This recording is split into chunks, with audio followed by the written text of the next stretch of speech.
The next area that we're going to look at in the finance arena is trading, and in particular the highly lucrative industry of e-trading. Traditionally, traders were the men on the ground at stock exchanges, the physical places where merchants met to buy and sell stocks, or units of ownership of businesses. With the advent of the internet and the vast possibilities it provided for trade, most stock exchanges went electronic. Instead of relying on the ability to jostle and screen, traders started using complex algorithms to analyse market conditions and then execute, buy and sell orders. The Bear Pits and Barrow Boys became a memory of yesteryear, and the trading franchise was effectively open to anyone with a connection to the World Wide Web. Now that's a bit of a simplification. Just because he's got broadband and seen trading places 15 times doesn't make the common all-garden cybernaut into Gordon Gekko. So we've gone to a company based right here in the UK whose entire business revolves around training for the stock markets, and asked them all the necessaries from what it takes to become a trader, how the training works and how long it takes, to the best bits about the job and any advice for wannabe traders out there. What trader coaching really is all about is different from just training. Training is what we do back there, where we're teaching people the strategies they need to use to make money trading the markets. Coaching is all about ensuring that they do what needs to be done. In other words, we don't just train when we coach, we sit with people and make sure that they know exactly what needs to be done. And that's really the practical application of the training. That's where it really all comes together.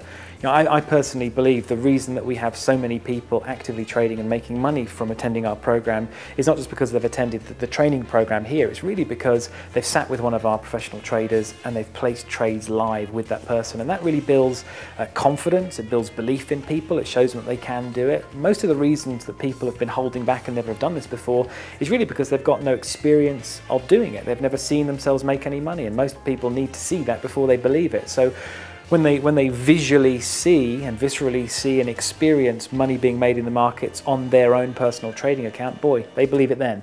So that's why we do it, and that's why we have people work really on a one-on-one with one of our traders until they get consistent. And it's really all about that. It's about making sure that people don't just understand the principles, but they make money from it.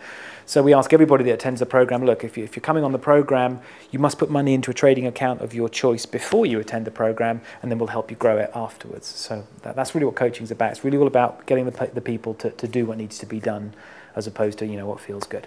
The reason that I went to trade is that, you know, I no longer have a boss. I can trade any hours I want, have a total flexibility, and can make an income from it, from trading. You know, I don't think there's any other job that gives you that freedom. The question, can anyone do this? Yes, anyone can do it. What you require is a certain level of discipline, a strategy, and a drive to actually make something achieve something for yourself. That's basically what you need. But yeah, anyone can do this. The amount of time to trade a day is probably a minimum of 30 minutes. But I think anybody who's got the commitment to trade should be able to find 30 minutes either in the morning before the markets open or in the evening. Personally, I mean, I trade to the Traders University principles, and I normally sort of spend around about an hour, maximum of an hour and a half if it's a busy day with some good trades setting up before the markets open. Really, if you then go on to sort of intraday trading, which we teach at a slightly higher level, you know, some people spend 2 or 3 hours a day intraday trading as well as doing the end of day stocks. To get started, what you really need to be looking at is having some capital in an account, so between £500 and £1,000 as an absolute bare minimum to make it really worth your while actually doing it. In my view, you need a professional to work with, a coach or a mentor, somebody who you can ask questions. If you don't have the answer right now, one phone call and you've got it immediately. Mentors are extremely important in this.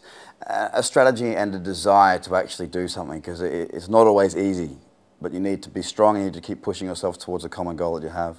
The advice I'd give to someone who's thinking about entering trading is the following. You need tenacity. You need to think about, you know, your self-belief in yourself. It's the kind of occupation that requires some self-belief, some internal drive, you know, internal, and tenacity. Stick with it. Get with a group of people who are trading successfully already. Get yourself on a program. Get trained properly. I would strongly, strongly recommend that. And get yourself coached and mentored by professional traders, and I think you have a very, very high chance of success.